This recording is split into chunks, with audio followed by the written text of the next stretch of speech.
तो love marriage के लिए पूरी जगह है हिंदू राष्ट्र में? मगर क्यों? अगर दूसरे धर्म के लड़के लड़की से कर ली तो भी जगह? नहीं, दूसरे धर्म की लड़कियां सनातन धर्म के बच्चों से कर सकती, कोई दिक्कत नहीं। कोई दिक्कत नहीं है? कोई दिक्कत। और उल्टा भी हो सकता है ना? ये फंस गया सीएम जी, सनातन की लड़कियां समय दूसरे धर्म के हिंदू राष्ट्र में अलाउड है ना ये? जी, मुझे अपने घर जाना है। मुझे घर जाना है। समझाई मुझे। मैं हिंदू राष्ट्र में ये जानना चाहती हूँ कि हिंदू राष्ट्र में कैसा होगा अगर मेरे लिए, एक तो कब होगा? अच्छा, पहले तो ये बताइए, पर्ची निकालिए आज आप हिंदू राष्ट्र की, आप सबकी पर्ची निकाल के टाइम बताते हैं कि इस दिन ये होगा तुम्हारे साथ, अब 6 महीने में ये होगा, बताते हैं ना? मुझे कैसे भी करके निकाल मेरे भाई, मैं फंस गया हूँ यहाँ। तो हिंदू राष्ट्र के लिए आप कभी पर्ची निकालिए, आपने कब होगा? मुझे पता है इस वक्त आप गद्दी पे नहीं है, अभी नहीं निकाल सकते तो मैं काम नहीं कहूंगी। नमस्कार दोस्तों, स्वागत है आप सभी का एक बार फिर से हमारे YouTube चैनल इकोफ्लिक्स पर। दोस्तों, आज की इस खास वीडियो में हम बात करेंगे बागवे ईश्वर धाम सरकार यानी धीरेंद्र शास्त्री के बारे में। एक ओर जहां लाखों लोग उन्हें संत मानते हैं, वहीं दूसरी ओर कई सवाल उनसे और उनके दावों से जुड़े उठते रहे हैं।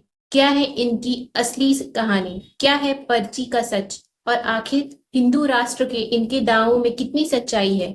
आइए तथ्य और सवालों की रोशनी में जानते हैं धीरेंद्र शास्त्री की पूरी सच्चाई। तो वीडियो को स्किप बिल्कुल भी नहीं कीजिएगा। चलिए बिना देर के हुए वीडियो को स्टार्ट करते हैं।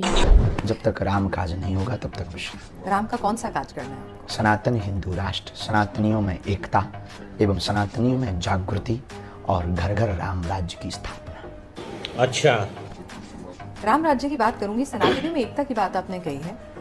एकता है सनातनियों में, आपको कहाँ लगता है एकता नहीं है? कौन सा सनातनी एक दूसरे के खिलाफ है?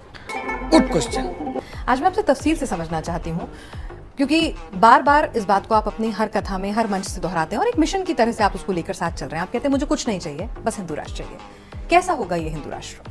हिंदू राष्ट्र की जो हमारी कल्पना है सामाजिक समरसता की। हमें कागज पर हिंदू राष्ट्र नहीं चाहिए, हमें घोषणा में हिंदू राष्ट्र नहीं चाहिए, हमें सनातनियों के दिल में हिंदू राष्ट्र चाहिए, भारत के प्रत्येक निवासी के दिल में हिंदू राष्ट्र चाहिए। क्या? ये क्या बक रहे हो? जिन्हें वंदे मातरम बोलने से दिक्कत है वो भारत माता की जय बोले, राम राज्य की परिकल्पना की बात करें, सामाजिक समरसता पर जिए, हिंदू मुसलमान बार बार ये लड़ाई ना हो। गजब टू विवाद आदमी। हमारा हिंदू राष्ट्र का ध्येय है और हमें नहीं लगता कि ये ध्येय गलत है और ये बहस का मुद्दा नहीं, स्वीकारता की बात है। नहीं, स्वीकारता मन से आनी चाहिए या फिर संख्या बल से आनी चाहिए? जो राम को काल्पनिक कहते, जो संतों को मारते, जो राम के काज में विघ्न लेकिन बांधते। हिंदू धर्म का ही एक पार्ट वो भी है जहाँ आर्य समाज है जो मूर्तियों को नहीं मानते हैं। मैं हिंदू राष्ट्र में ये जानना चाहती हूँ कि हिंदू राष्ट्र में कैसा होगा अगर मेरे लिए, एक तो कब होगा? पहले तो ये बताइए। पर्ची निकालिए आज आप हिंदू राष्ट्र की, आप सबकी पर्ची निकाल के टाइम बताते हैं कि इस दिन ये होगा तुम्हारे साथ, अब 6 महीने में ये होगा, बताते हैं ना? तो हिंदू राष्ट्र के लिए आप कभी पर्ची निकालिए, आपने कब होगा? मुझे पता है इस वक्त आप गद्दी पे नहीं है, अभी नहीं निकाल सकते तो मैं काम नहीं कहूंगी। लेकिन कुछ इंट्यूशन के कब तक हो जाएगा? जिस दिन आपके जैसे प्रबुद्ध लोग हिंदू राष्ट्र की मांग दिल खोलकर मांगने लगेंगे, उसी दिन हमारा सपना पूर्ण होने लगेगा। जी, मेरे लिए संविधान के हिसाब से जो हमारा हम देश है संविधान के बाहर बिल्कुल भी नहीं है ना, आपको थोप रहे हैं, संविधान के सहित। और जिस दिन आप जैसे प्रबुद्ध लोग भारत के चतुर्थ स्तंभ मीडिया, जिस पर हमारा अति से ज्यादा भरोसा है, ये मांग करने लगेगा, उसी दिन भारत हिंदू राष्ट्र की ओर अग्रसर। सेकुलर राष्ट्र और हिंदू राष्ट्र में क्या अंतर हो जाएगा? अगर सेकुलर राष्ट्र है तो क्या दिक्कत है? मतलब कानून वही रहेगा, संविधान वही रहेगा, या वो भी बदल जाएगा? ये बड़ी अच्छी बात कही आप। कानून से हमें न तो कोई बदलाव, बस संविधान में एक सुधार की अपेक्षा। नहीं, मतलब जैसे एक आदमी समझना चाहे, आप तमाम लोगों से आह्वान करते हैं हिंदू राष्ट्र का, तो घर में बैठे हुए जो दर्शक आपको सुन रहे हैं, क्या होगा भाई? मैं एक हिंदू हूँ, मैं जानना चाहती हूँ कि भाई क्या मुझे नॉनवेज खाने की आज़ादी होगी? आप तो लहसुन प्याज भी मना करते हैं कि हिंदू राष्ट्र में नॉनवेज बैन हो जाएगा। हमारे हिंदू राष्ट्र में खान पान व्यवहार में हम कोई टीका टिप्पणी नहीं करेंगे। राम राज्य की कल्पना में जो हमारे वेदों में आहार शुद्धि है उसकी बात रखेंगे। स्वीकारता अस्वीकारता आपकी, एक चॉइस हमारी रहेगी, मतलब नॉनवेज भी मिलेगा। अच्छा, हमें मजहब के किसी भी व्यक्ति को भगाना नहीं। झूठ बोलो।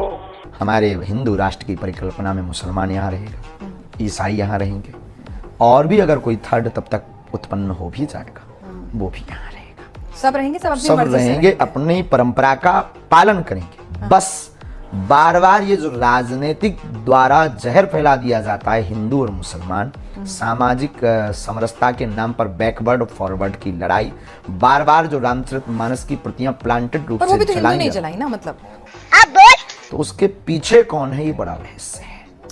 नहीं, मतलब जैसे आप कह रहे हैं कि मुझे चॉइस है नॉनवेज वेज चुनने की, हिंदू राष्ट्र में कोई थोपेंगे नहीं। आप कह रहे हैं आहार व्यवहार पे बिल्कुल नहीं आहार थोपेंगे। व्यवहार पे कुछ नहीं थोपेंगे। तो फिर अगर एक शख्स को किसी चीज की मिस इंटरप्रिटेशन है, उसके लिए कानून है। बात तो सही है। अगर कोई आपके पिता का चित्र फाड़े तो आपको अच्छा लगेगा या बुरा? यस नो में जवाब दीजिए। बुरा लगेगा। बस हमें भी वही लग रहा तो है। बुरा लगने के बाद मैं कंप्लेन करूंगी। हिंदू राष्ट्र में क्या करूंगी? ये फंस गया सीएम। हिंदू राष्ट्र में भी कंप्लेन करेंगे, पुलिस के पास ही जाएंगे ना? कानून व्यवस्था आईपीसी धारा के तहत रहेंगे, तो अभी भी तो कानून वही हो से रहा है। बाहर नहीं रहेंगे। तो वही तो पूछ रहा हूं, लेकिन अभी भी हिंदू तो वही हो रहा राष्ट्र है। के बाद में यह बदल जाएगा माय डियर सिस्टर।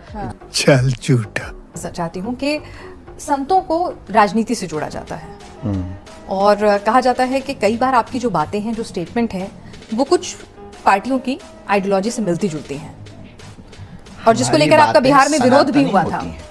हमारी बातें सनातनी हैं। अब किसी से मिलती हैं तो वो उसकी दिक्कत है। लगता है तुम खा के ही मानोगे। कि जैसे जैसे कोई धार्मिक संत जो होते हैं वो ऊपर चढ़ते जाते हैं, उनके भक्तजनों की तादाद बढ़ती जाती है, तो वैसे वैसे कई बार वोट बैंक भी वो कन्वर्ट करा देते हैं। समझ रहे हो? समझ रहे हो आप? कई बार हमने देखा है कि आध्यात्म की राह पर जब निकलते हैं संत महात्मा, शुरुआत में वो ऐसे ही फक्कड़ होते हैं। गुरु का हमारे पास प्रसाद है, प्रसाद के बल पर हम प्रार्थना करते हैं। वो जो चेतना है, अष्ट सिद्धियों की जो चर्चा है, वो सिद्धियां हमें संकेत देती हैं, हम पर्चे पर उल्लेखित कर देते हैं और भगवत कृपा से वो सत्य निकलता है। आप कहते हैं कि आपका 3 साल के अंदर अंदर अगर देखा पर्चा, तो देखिए महाराज जी, बहुत सारे छतरपुर में हम गए, जब हमने पता किया तो बहुत सारे और महाराज भी हैं और भी लोग हैं जो पर्चा निकालते हैं, उनके भी छोटे छोटे दरबार लगते हैं। लेकिन धीरेन्द्र कृष्ण शास्त्री आज दुनिया के पटल पर छा रहे हैं, लोगों में उनकी दीवानगी बोल रही है। बालाजी का आशीर्वाद है, लेकिन इसके साथ कुछ ब्रांडिंग मैनेजमेंट, कुछ मीडिया मैनेजमेंट।